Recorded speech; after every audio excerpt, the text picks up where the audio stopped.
News analysis dated August 24, 2023. Today I am going to cover important news articles from the Hindu newspaper. Displayed here is a list of news articles that we will be discussing today. You can go through it at end of the video. We will also have prelims practice questions. Today you can go through it at the end of the video. We will have prelims practice questions discussion, so try to watch the entire video. A kind request to you all, those who haven't subscribe to YouTube channel, do subscribe and hit the bell icon button so that you will get regular notification about our current affairs videos. Now let us get into our first news article discussion. Take a look at this news article. Yesterday, Indian Air Force successfully tested an Astra missile from Tejas aircraft. The test was conducted off the coast of Goa and it was monitored by DRDO, Hindustan Aeronautics Limited, and several other agencies. This is all about the news now. In this discussion, let us see some points about Astra missile and Tejas aircraft from prelims point of view now. First, let us take up the message from India's first beyond visual range air-to-air missile. It was indigenously developed by DRDO. That is the Defense Research and Development Organization. And why does this beyond visual range missile? See, a beyond visual range missile is a missile that has a range of 37 km or beyond. To put it simply, if a missile has 37 km range or beyond, then it is termed as beyond visual range missile. Now coming back to the Astra missile. Astra missile was first tested in 2003 and it underwent several successful trials. Finally, it was inducted into the Indian Air Force in 2019 and now it was successfully testified from the Tejas aircraft. Note that there are three versions of Astra missile, that is Astra Mark 1, Astra Mark 2 and Astra Mark 3. Astra Mark the range of around 110 km. 110 km and then Astra Mark 2 has a range of around 160 km and it is being developed by the DRDO. And finally, Astra Mark revision has a long range than a Mark 1 and Mark 2 and it is currently under development. Okay, now these basics, let us see the specifications of the Astra missile. Astra is an all-wheeler missile, which means that it can be fired during all weather conditions. Is powered by a solid fuel rocket motor and it has a two-stage guidance system, and the first stage uses an initial navigation system and the system guide the missile to locate the target, and then second stage uses a radar seeker and the system helps the missile to track and engage the target. Okay, see that Astra is least designed to be launched a variety of Indian fighter aircrafts including Sukhoi Su-30, Tejas and advanced medium combat aircraft. In addition to this, it has also been launched from unmanned aerial vehicle, that is UAVs. See, Astra missiles are being considered for export to other countries, so it is expected to boost India's defense export. So overall, Astra missile is a significant development for the Indian Air Force. This is all about the Astra missile. Now let us move on into see about LCA Tejas. Stands for Light Combat Aircraft Tejas. Now what is this light combat aircraft? See, the light combat aircraft is the type of fighter aircraft that is smaller and lighter than the traditional fighter aircraft.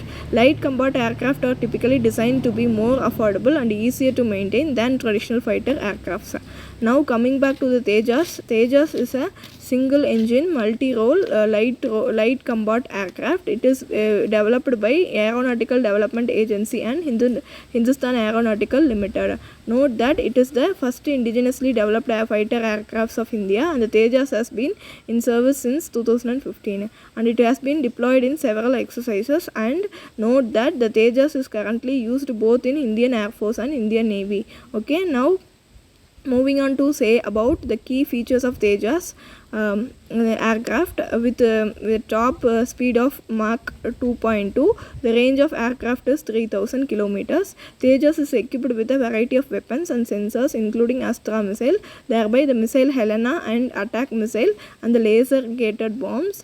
See, the Tejas is designed in a way that it can carry out air-to-air and air-to-surface attacks, and it also has air-to-air refueling capability. See, this Tejas is expected to be backbone of India's Indian Air Force fighter fleet in future, and it is a major boost for India's aerospace industry. Overall, the successful test firing of Astra missile is a major milestone for India's defense industry. Astra missile will provide the Indian Air Force with enhanced capability to engage enemy aircraft at long ranges. So in this discussion we saw various details about Astra missile and LCS ages. See, this topic is very much important for your prelims exam, so make a note of each and every points that we discussed now. With these points in mind, let us move on into the next article discussion. Take a look at this news article. This news article speaks about a new findings on the spread of dengue virus. Recently, a scientist found that when the dengue virus is exposed to the higher environmental temperatures, it can become more harmful to the humans. This is because the dengue virus is able to replicate more quickly at higher temperatures, and this can lead to more severe symptoms. This is the crux of the article. Now in this discussion, let us see some points about dengue and then about important findings mentioned in the article. Now let us start with dengue. See, dengue is a mosquito-borne disease that is caused by dengue virus called genus flavivirus. The dengue is transmitted by several species of female mosquitoes, but mostly by Aedes aegypti mosquito species. The dengue is mostly prevalent in tropical and subtropical region. And note that dengue has 4 strains, namely DN1, DN2, DN3, DN4. The most common strains in India is DN2. Okay, now moving on to say about the symptoms of the dengue fever are similar to malaria and yellow fever. The symptoms include high fever, headache, muscle and joint pain, nausea and vomiting, etc. Okay, now let us see about prevention and treatment. See, currently there is no specific medicine to treat the dengue infection, but we have 2 dengue vaccines to prevent dengue infection, and both of them are were uploaded for usage. The first vaccine is Dingvaxia. This vaccine is produced by the French company named Sanofi. The dengue axia can be administered only to those people who have had dengue previously, or those who live in areas where the measures population is previously infected. See, people who have never had the infection, the dengue vaccine can increase the risk of dengue, so it is administered only to the people who have had dengue previously, or those who live in an area where the measurative populations has previously infected with dengue. Okay, then the second lesson is produced by Japanese company named DS. It can administer to the people who have not previous infection. Okay, note recently that Central Institute for Biological Science in Bangalore have developed India's first DNA vaccine for dengue fever, and it is yet to be approved here. DNA vaccine is a type of vaccine that uses a small piece of DNA from a pathogen to stimulate an immune response in humans. Okay, this is all about the various aspects of dengue. Now with this information, let us discuss the important findings mentioned in the news article. See, recently the scientist conducted the research says that higher environmental temperature shortens the time taken for the dengue virus to replicate inside the mosquito. So this can lead to increased transmission to humans and more outbreaks of dengue. Ultimately, the study suggests that the climate change could increase the spread of the dengue fever as global temperatures rise. Dengue virus is likely to become more virulent, and this could lead to an increase in the number of cases and deaths from the dengue diseases. Okay, in conclusion, the news article warns that if there is any extended dry season with a high temperature, there might be severe outbreak of dengue. Okay, that is all regarding this discussion. In this discussion, we saw about various aspects of dengue, then saw about the recent findings about the spread of dengue, and now with these points in mind, let us move on into the next article discussion. Take a look at this editorial. The author of the article speaks about various aspects of social security in India. He highlighted some of the steps taken by India to ensure the social security, then about the status of social security in India, and finally steps that can be taken to strengthen the social security in India. So in our discussion, we will understand all these points in detail. Now before getting into the discussion, syllabus regarding this discussion is highlighted here.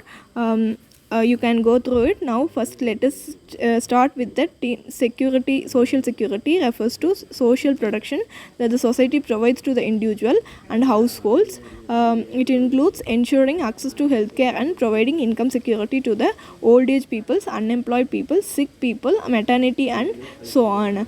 So basically social security ensures the social protection to individuals or households. Now coming to social security in India, see, in India social security is provided to the people through a variety of legislations. For this purpose, the social security in India is divided into 7 types.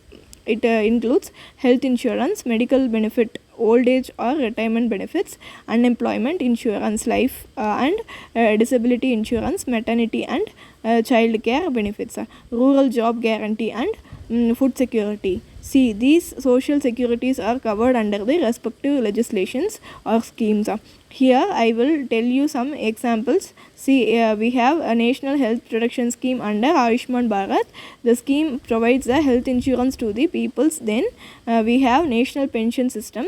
This is a retirement savings and investment program. This scheme covers as general death or a disability. Then we have another scheme named Pradhan Mantri Mantra. This is scheme provides maternity benefits to the pregnant woman. And we have MG Narega scheme, and this scheme is a rural job guarantee scheme. Okay, apart from this legislations or schemes, there are many other legislations in India. All these schemes were enacted to provide the social security to the people. From this we can understand that social security in India covers the broader areas. Okay, now with these informations, let us move on into the see about the status of social security in India. As we saw just now, India has taken many initiatives to ensure social security in India. Despite such initiatives, there are still some issues. See, according to the periodic labor force survey annual report 2021-2022, there are around 53% of all of the salaried workforce does not have any social security benefits in India. This is one finding. The report also says that the only 1.9% of the poorest and 20% of India's workforce has access to any benefits. This means that even salaried workforce itself does not have access to a provident fund pension and health care, current disability insurance. Now coming to an organized sector, see, the government has taken many steps to provide the social security measures to the workers in the unorganized sector, including gig workers and those in informal employment, and the measures is provided under the Unorganized Workers Social Security Act 2008. Despite there is a legislation, only 1.3% of India's active labor force like gig workers have access to any social security benefits. So from all these findings, we can say that there are many people left out in the aspect of social security in India. In addition to this, India's social security system also ranked poorly according to the Mercer CFS. India's social security system ranks 40 out of 43 countries in 2021. This is the current status of social security system in India. Now, what are the reasons for poor social security in India? According to the author, the reason for this is largely due to the ignorance of social security. During policy making, even if policies are announced, they were allotted minimum budget for execution, and bilateral budget is utilized even in the lower rate. For example, let us take the National Social Security Fund. This fund was set up in 2011 to support the enormous sector workers like weaver, rickshaw puller, BD workers, and so on. See, the execution of the scheme requires over rupees 841 crore, but the initial allocation for the fund was just rupees 1000 crore.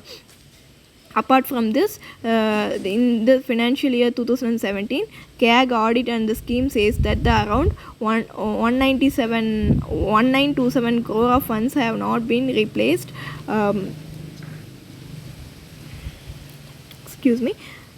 has not been replaced, so the minimum budget under utilization of funds are majorly contributing to the poor social security in India. So what can be done to overcome these issues is, see, the author suggests many steps to strengthen the social security in India. Now we will see them one by one. Firstly, the author says that India should aspire to provide social security to all of its workforce, and social security should be fiscally and administered feasible.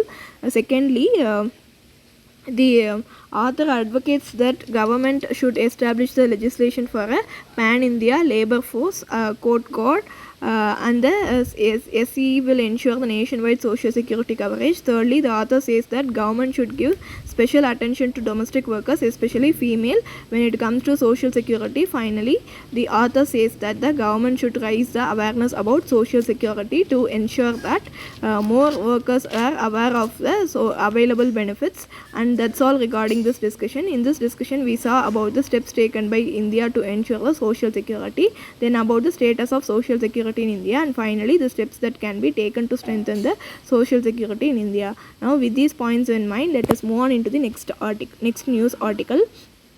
Take a look at this news article. As we all know that there is a huge rainfall and associated floods in Himachal Pradesh. So the Congress party has called on the central government to declare the Himachal Pradesh floods as natural calamity. They asked the central government to allocate the rupees 10,000 crore for rehabilitation and rebuilding purposes. They have also requested the chairs of the Lok Sabha and Rajya Sabha to allow MPs to use their MPLAD fund, local area development fund, for aiding the flood affected regions. This is the crux of the news article. Now in this discussion, let us understand MPLAD's scheme in detail and the members of the parliament local area development scheme, which is in short called MPLAD, was announced by then Prime Minister P.V. Narasimha Rao in 1993 in the Parliament, and the scheme is still continuing. The AMPLUS is a central sector scheme, which means it is fully funded by central government. Note that AMPLUS scheme comes under the control of Ministry of Statistics and Program Implementation. The ministry is responsible for the policy formulation, release of funds, and prescribing monitoring mechanisms for implementation of Empower scheme. Okay, now with these basics, let us move on into see about the objectives of MPLAD scheme. The main objective of AMPLUS scheme is to MPLAD scheme is to enable members of the parliament to recommend development works like construction of roads, schools and buildings and so on in the respective constituencies. Basically, the scheme aims to create durable community assets based on the local needs of MP's constituency. Now, what kind of work can be carried out under the MPLAD scheme? See, all MPLAD scheme, all of the work they are needed.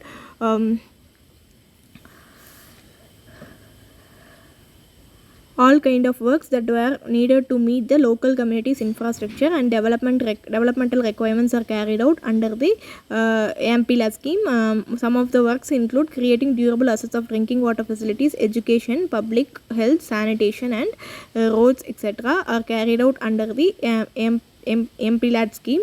Note that MPLAD's works can be implemented in the areas prone to calamities like flood, cyclone, tsunami, earthquake, landslides and drought. Okay, so these are the works that can be carried out under the MPLAD scheme. Now moving on to say about funding patterns of the scheme. See, when the scheme was launched in 1993, an amount of rupees 5 lakh per MPs was allotted to carry out the development work, but currently the annual employers fund is increased to rupees 5 crore per MP constituencies. It is released in 2 equal installments, and note that 2% of the funds is to be used for administrative expenses of the scheme. Okay, now who can recommend the works? See, the members of the parliament in Lok Sabha can recommend the works for their respective 2 constituencies. Then elected members of Rajya Sabha can recommend works in the 1 or more districts in the states where they get elected. Further, nominated members of Rajya Sabha can recommend the works for implementation in 1 or more districts anywhere in the country. Note that when there is a calamity of severe nature in any part of the country, the MP can recommend works of up to maximum of rupees 50 lakh for affected districts. Now let us see how the scheme is executed. See, to execute the scheme, firstly, a department in the state or union territory has to be designed as the nodal department. Such a nodal department has an overall responsibility of supervision, monitoring, and coordination of the MPLAD scheme. Okay. See, under the MPLAD scheme, the Government of India releases fund to the respective district authorities. After that, government informs the state model department about release of the funds. So basically, the employers' funds would be held by district authorities. See, when a MP recommend a work, the district authority implements such work through a local self-government such as panchayats or municipalities, or even through the government agencies. In some cases, district authority also engages reputed non-governmental organizations for execution of Camp Hill artwork. And note that the restrict authorities have to report the status of MP's implementation to the Government of India and the state new department. And note on important points here: the funds released to the district authority are non-lapsable, that is, unspent amount will not lapse and it will carry forward to the next fiscal year. Okay, that's all regarding the discussion. This discussion we saw various aspects of MPLAD funds. See, this topic is very much important for your both prelims so make a note of each and every points. We discuss with these points in mind. Let us move on into the next news article, that is, Kerala government yesterday has launched the distribution of Onam food kits to Antyodaya Anna Yojana holders, card holders, and several other welfare institutions in the state. With this is all about the news. Now in this discussion, let us see some points about which is in short known as AAI, which was launched in December 2000.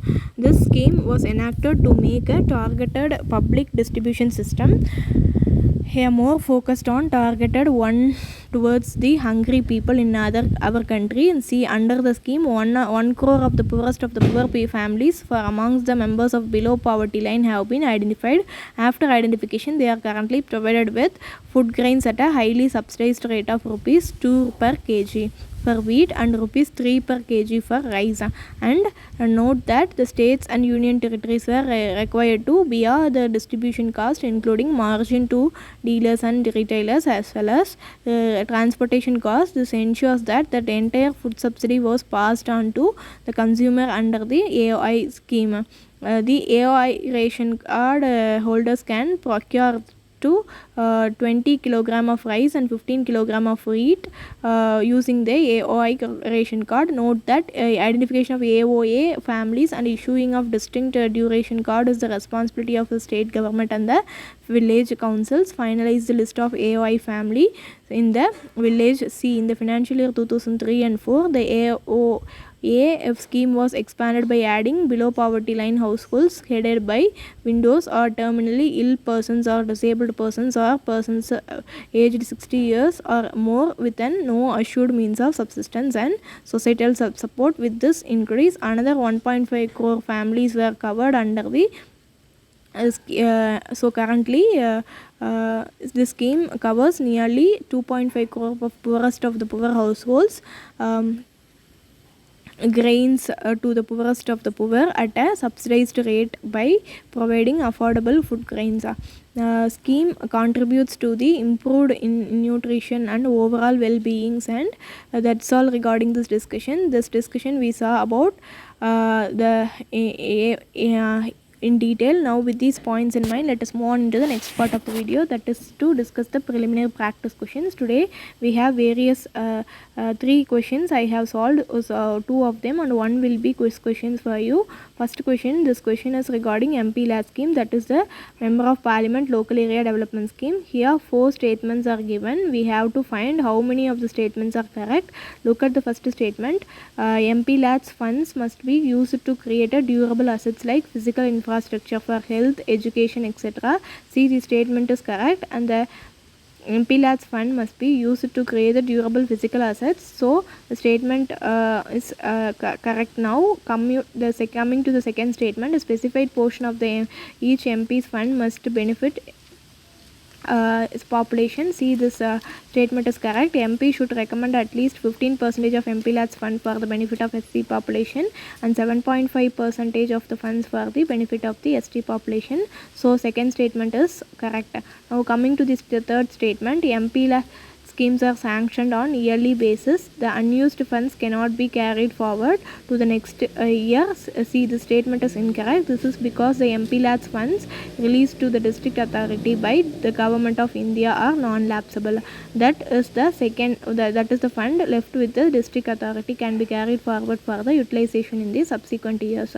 So third statement is incorrect. Now coming to the fourth statement, the district authority must inspect at least 10% of all works implementation every year. See, this statement is correct. The district authority would be responsible for overall coordination and supportation of the work under the MPLAD scheme. So the district authority should inspect at least 10% of works under MPLAD scheme every year. So fourth statement is correct. Here only 3 statements are correct. So the correct answer for the question is option C, only 3. Moving on to, let's take the second question. This is a regarding dengue. Here 3 statements are given. Have to find how many of the statements are correct. Look at the first statement. Dengue is a mosquito borne parasitic infection. See, the statement is incorrect because dengue is caused by virus and not by parasites. So statement 1 is incorrect. Now coming to the second statement, a person can infected with the more than one stereotype of dengue virus. See, the statement is correct, and a person can be infected with more than one stereotype of dengue virus. Here stereotype means group of viruses. So second statement is correct. Now coming to the third statement, a person who has infected with one stereotype of dengue virus is immune to all other groups. See, the statement is incorrect because a person who has been infected with one stereotype of dengue virus not immune to all other stereotypes. So third statement is incorrect. Here only second statement is correct. So this correct answer is option A, only one. This question is for you today. I will post your answers, try to answer it, and post answers for the questions will be posted in the comment section of the question itself, so you can verify the answers displayed here as a mains question for your practice. Go through the question, write your answers, post it in the comment section. With this, we have to come to the end of the video. We found our video to be useful. To do like, comment and share with your friends, and do not forget to subscribe to our channel. Thank you for watching. Have a nice day.